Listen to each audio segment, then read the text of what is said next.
and welcome back to this week's episode of ShatterCast. But first, before we get started, I have a question for Derek. What's up, John?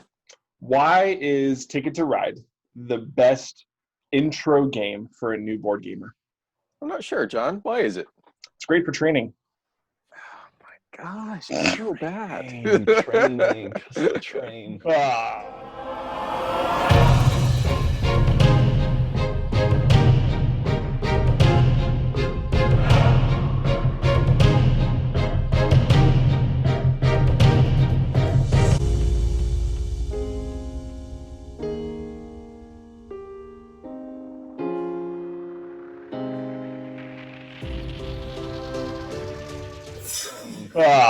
Because of the train. Thanks for explaining it, Joel. I think I figured it out. All right, thank you for enduring all of my terrible puns. If you can't tell, today things are going to get a little bit dicey as we talk about board games. Derek, what do Candyland and Gloomhaven Jaws of the Lion have in common? I have no idea. Absolutely nothing, but we're going to talk about Jaws of the Lion. Good job. Yes, today we are going to be talking about board games and board game expansions and things that are coming out that we're excited about and just want to talk about. And so the first one, we are going to talk about the one that I've mentioned a few times already, and that is Jaws of the Lion. Has anyone here played Gloomhaven? I know my wife and I have. Derek?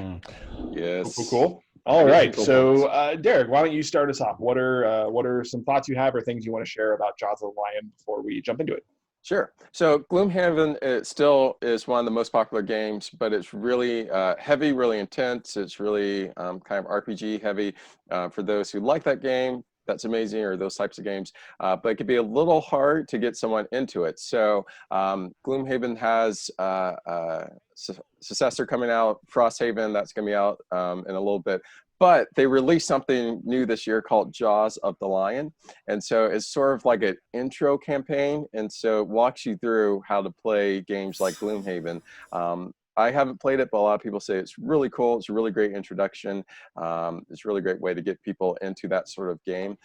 So I think it's great that they came out with it. It's got some new characters. Some of the characters can cross over into your Gloomhaven campaign, things like that. So it's just kind of a cool idea how they do that. And they simplified it a lot. Instead of all the tiles and stuff that you need for Gloomhaven to put together, it has like this little flip book map thing that you can use, and they just simplified everything. So it's pretty cool. I think it's a good thing. What do you guys think? I would agree. Just first thoughts. Obviously, I haven't been able to get my hands on a copy. They're pretty hard to find still in my area.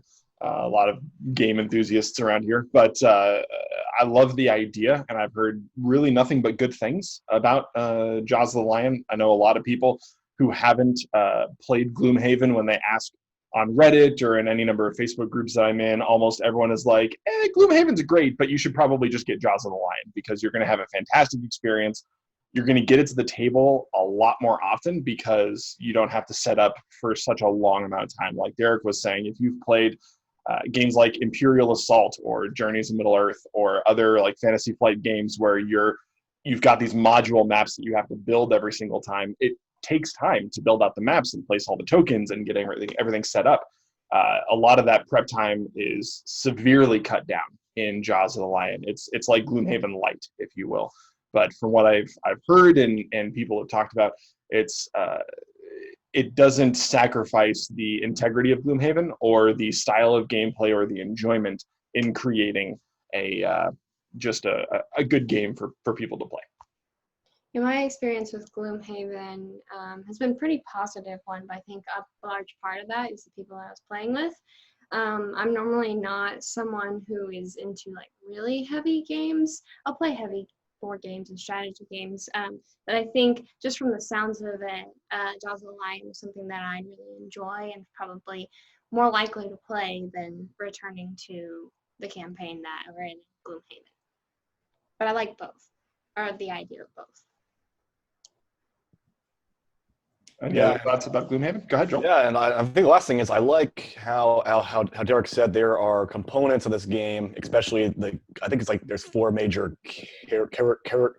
characters you can choose from, and those can transfer into your other Gloomhaven games. So I always like it when it's not like you just have like your single box, like this is like my Gloomhaven box, this is like my other box for something else. Now you can kind of mix and match parts, which just kind of, I don't know, to me it adds a lot of value to whatever you buy. I think that whatever you can buy that can be used for something else, some other tool. I know as a kid, just a little side story here, I know I made like a zombie version of the game Clue, where I took some old like zombie tokens that I had from like a different game, and I used those in the Clue board and was able to kind of make my own game, kind of combining 2 different sets of things. And so whenever games already allow you parts and components that you can put into games that are like it, or in the same universe or world, I don't know. To me, it just makes it seem like I get more bang for my buck.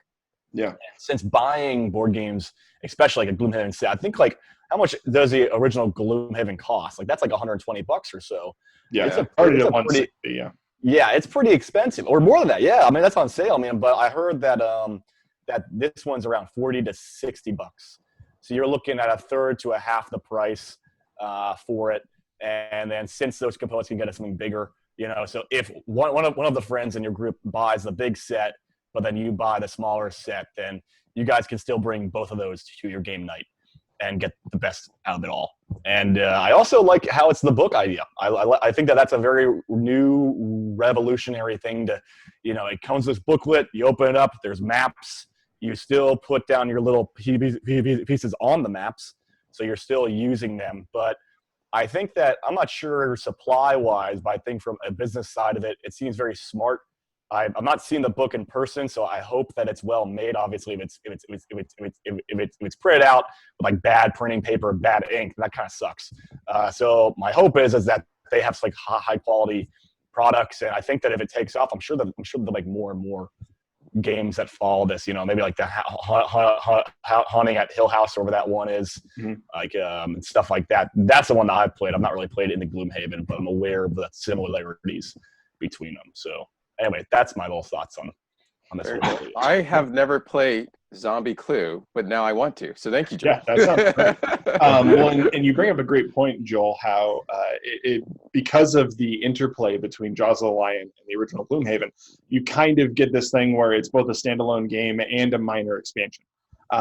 And for those of you who have played Role Player out there, whether in the podcast or watching, Role Player just had a Kickstarter end, Role Player Adventures, which is kind of the opposite. Imagine the actual game Role Player is basically Jaws of the Lion, in that it's a very simple game that you can get through in like 45 minutes. There's a little bit of strategy, there's dice rolling, but it's enjoyable, and you build a character, and then you basically score at the end of the game your victory points based on how well you met certain objectives that are unique every time you play the game. Then they just launched this Kickstarter with Role Player Adventures, which takes the idea of creating that character and expands and creates this like campaign long game. I don't want to say like Gloomhaven, because there's a bunch of games like that nowadays, but you get the idea. And it allows you to play the Role Player game.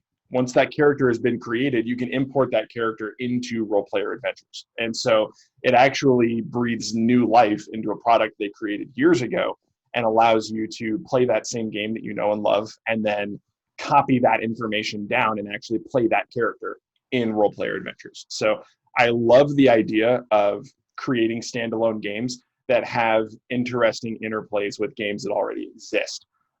Instead of just doing an expansion, creating something you can play by yourself, but also adds value to what you already have in your collection is fun.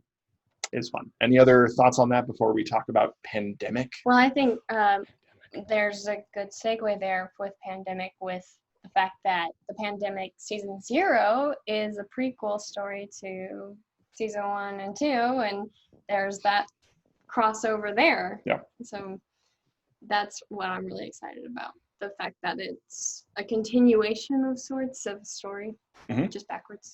Yeah, well, and looking at legacy games in general, they've been around less than 10 years, and I think there were like by name legacy, right? And there were a couple that that were before pandemic. I don't even remember what they were because they weren't It was Risk. really. Yeah, Risk was the Risk. first We one. didn't play test this. Yeah, and then Pandemic Legacy came out, I think, in 2015, and that's when the Legacy style just exploded in the last 5 years. And so I didn't play Season 2, mainly because it's a lot of money for a game that a lot of people actually were kind of on.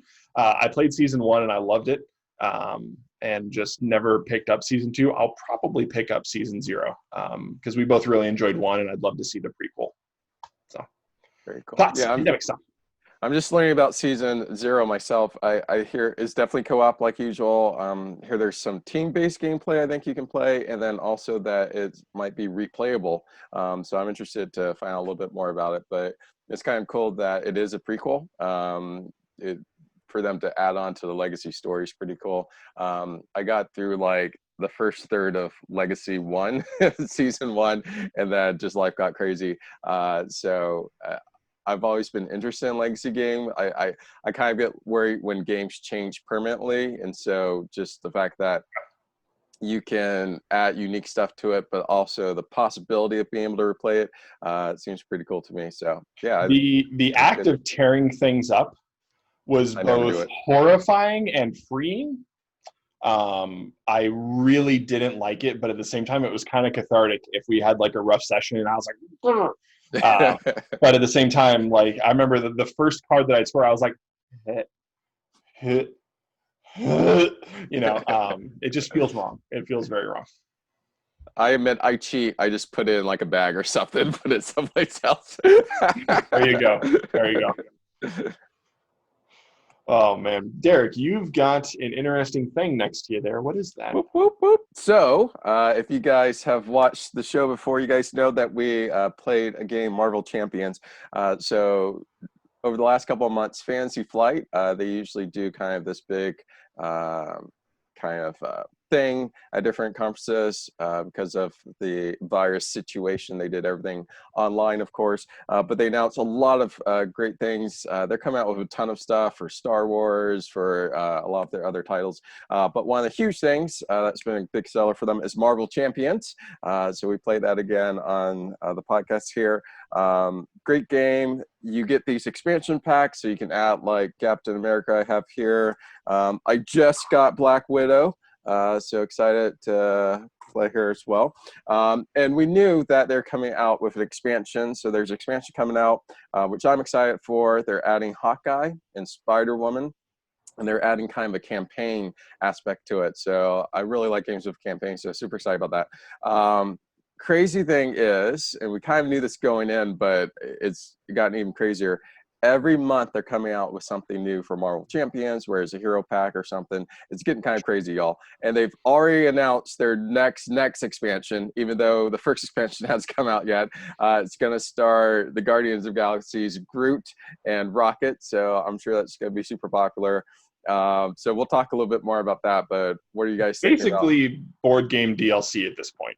Yeah, It's getting Pretty crazy. much. Like if someone wanted to go all in on like the Arkham Horror LCG, it's like $600 or $700 at this point. It's crazy. It's Oh my super gosh. crazy, and it's I don't know. I feel like I don't know. I'm not like super thrilled about it, and I'm probably because I feel like if I got into it, I would want everything. And I don't think that's wise. And we'll talk about that in a little bit because that is a perfect segue into our faith point. But I don't want to rush it. So, Joel, it looked like you might have had something to say. Yeah, I was just gonna say, like, I think, especially when it comes to gaming, I think there's like fandoms that get built around certain games. So I think that the people that make the games know this, and they say, okay, if this Marvel thing is what the people want, let's give them what they want. Let's keep on building upon this. And it's actually better for them in terms of risk because they already know they have a pre-established brand, a pre-established fandom. They're not trying to reinvent the wheel because whenever you do something that's brand new, there's always a risk that's going to fail.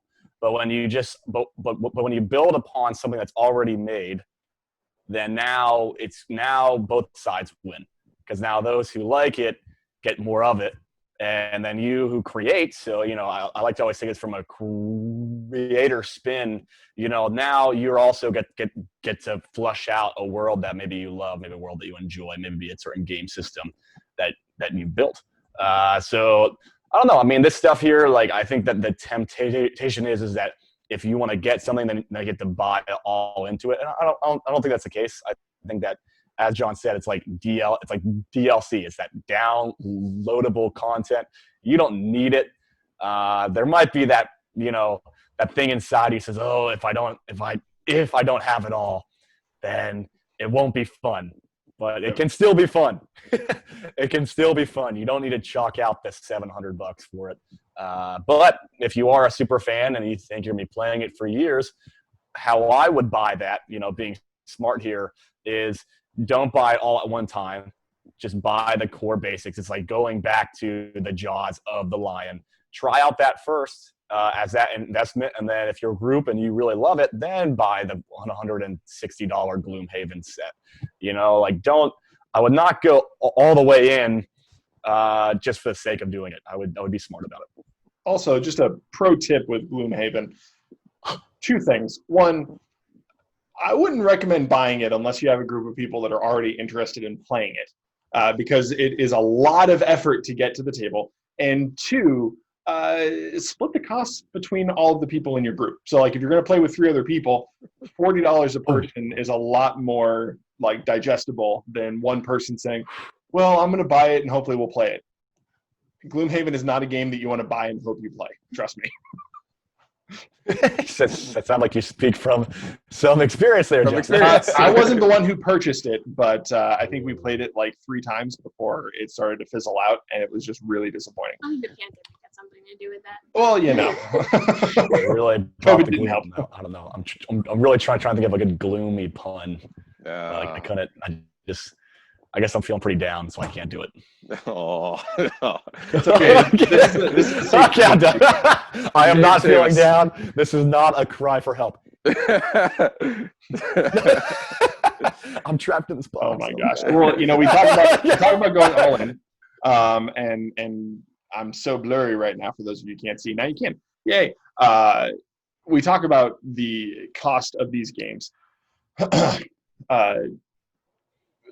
When it comes to certain services like Kickstarter, the idea of going all in a game is actually really popular, in that there will be various tiers at which you can support a game. For example, Sea of Legends is one that just wrapped a little while ago, and it's one that my wife and I supported. We didn't really have a lot in the terms of like sailing, pirating kind of Caribbean stuff, and so we wanted a game to kind of fill that niche and desire. But there are different tiers in which you can support it. At one tier, you get the core game. At another tier, you get all the stretch goals. At another tier, you get that plus the expansions.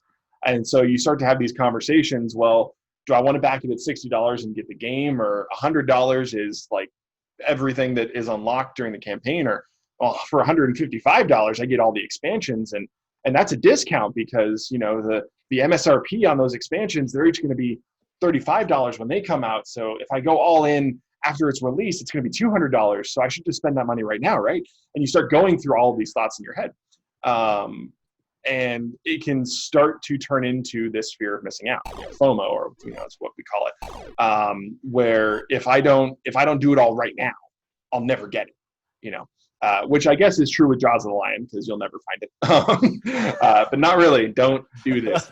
I think there's this moment where we have to decide not to make a decision based on fear, which is a silly discussion to have when you're talking about buying a board game, but it's true because speaking from my own past, Kickstarter is amazing and also addictive, and you get this like shiny idea. I think Tom Vassell, I think he refers to it, or at least someone on the Dice Tower crew refers to it as the cult of the new.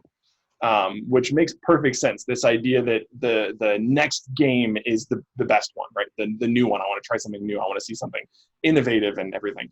And there's already thousands of board games out there, and a lot of them are good. And so we get sometimes wrapped up in this idea of needing to support the next big thing, sometimes at great cost. And so we have to start making decisions about what's actually wise. The Bible calls us to be good stewards of not just our money, but also our time and our skills and abilities. Time, treasure, talent. Those are the 3 T's of tithing. There we go. Ooh, that's a sermon. And so when it comes to things like Kickstarter or getting into a game like the next series of Fantasy Flight games that are coming out, or going all in on something on Kickstarter, or picking up a living card game that's already really massive, you can start to have these concerns. Well, how much time am I spending playing this game? How much money am I spending?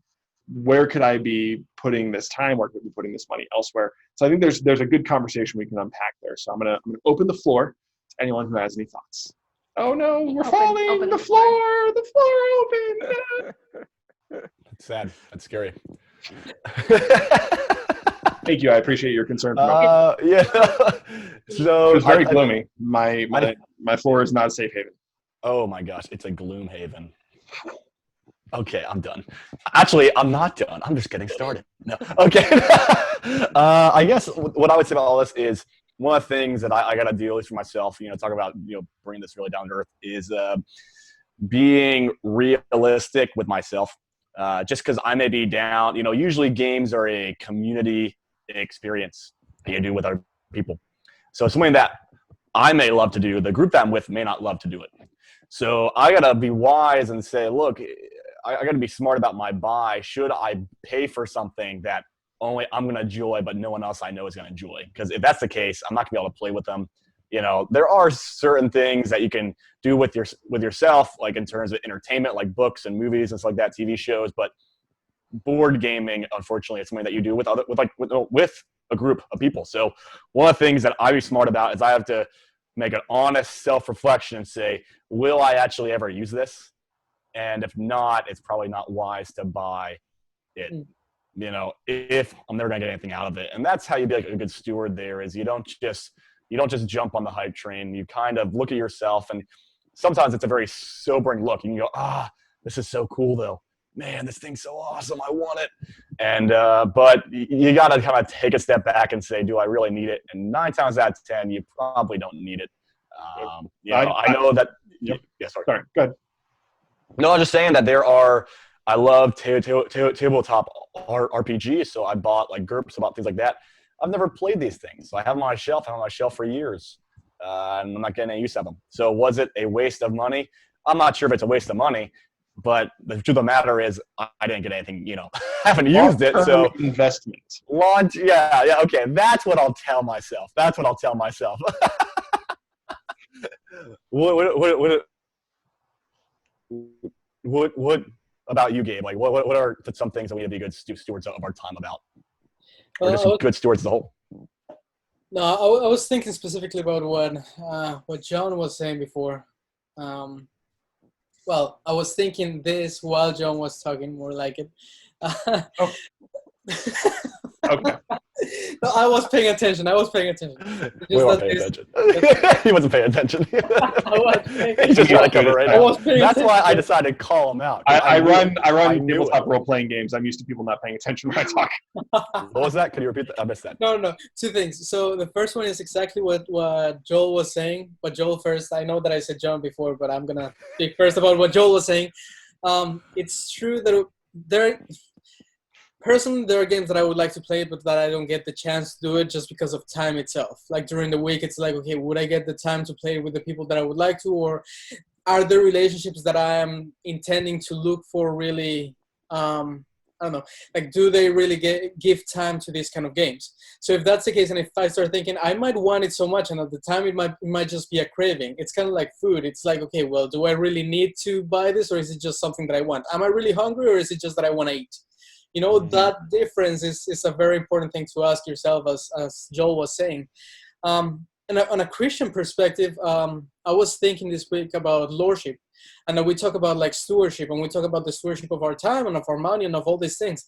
But one thing is also saying like, okay, well, I'm going to be a good steward and focus on the creation instead and forget about the creator itself. It's not about we being good stewards. It's about dying to ourselves and giving God the lordship of every single thing that we own, including our board games, and as John was saying before, including our time.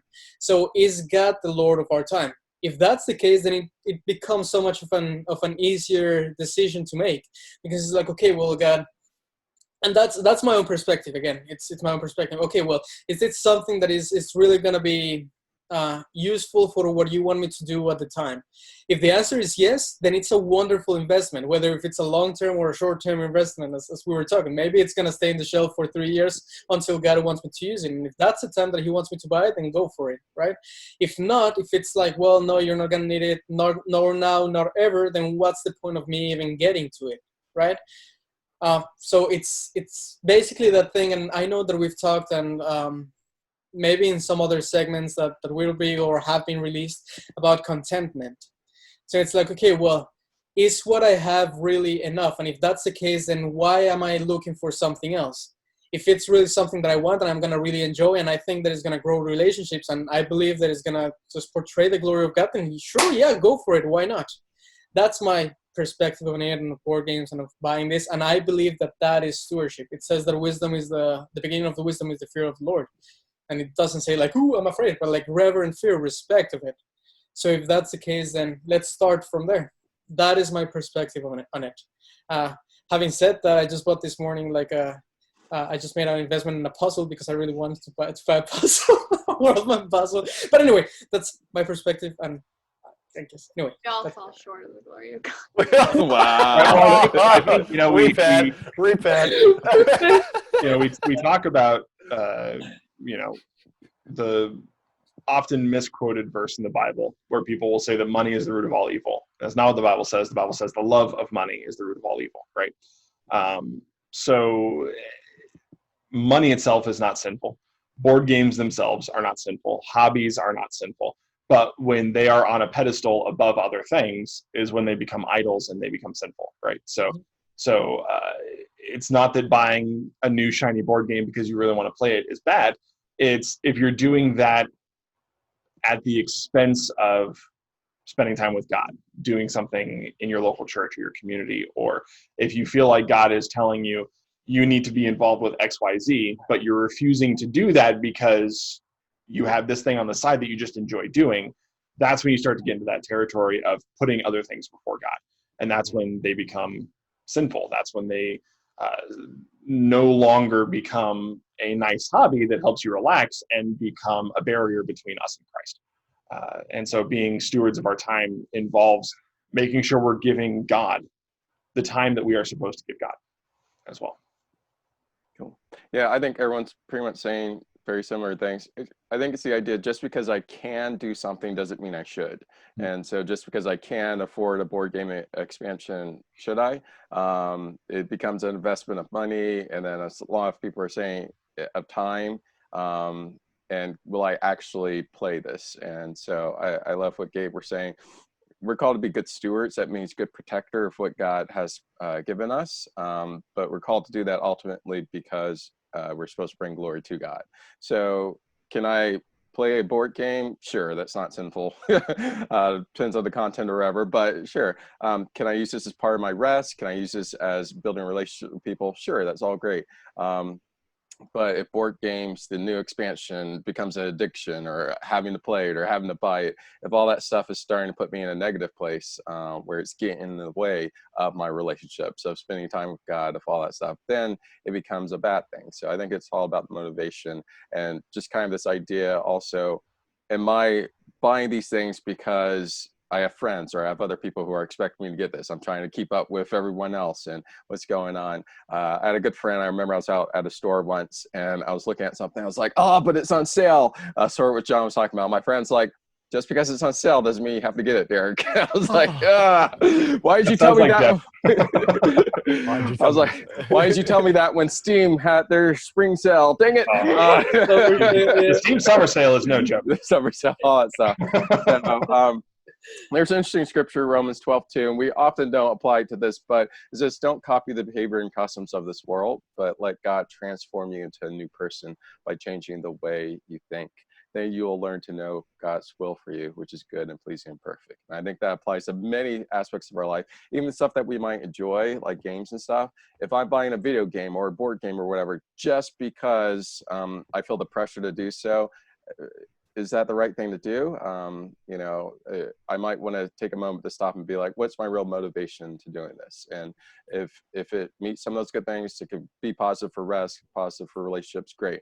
If it's going to get in the way of, hey, I really don't have a lot of money this month, maybe I should spend that on something else, or maybe I should spend this time with building relationships another way or with God, then maybe I shouldn't feel this pressure to do something just because it's released. So yeah, I would say that would be my advice. I like it, man. Thoughts. And I think one way to kind of like, at least to help me out in the past, was I would have like my game night only once a week. So that would kind of keep it from consuming all your time. Because you're only going to do it once a week. Now, I know some people meet up every 2 weeks, every month or whatever, but I think when you set a schedule down, it helps you kind of be a good steward of different things. And plus, since I know I'm only going to do it once a week, then it's like, how much time am I investing into that one day?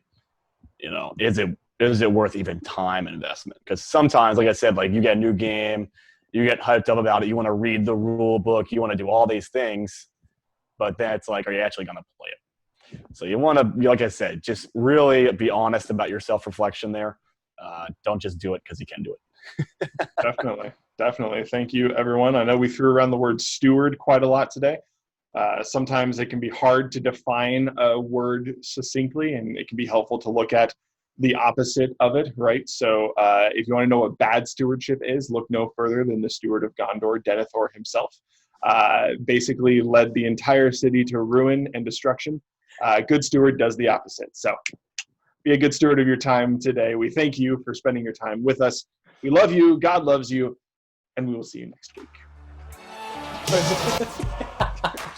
Way to slide in the Lord of the Rings reference. Is that the Lord of the Rings trilogy behind you? Yes, it is. I thought so. Nice. Yeah. It includes The Hobbit. Right now, book 2 is missing because I am reading that periodically. That's very fun. Okay, cool. Good job, guys.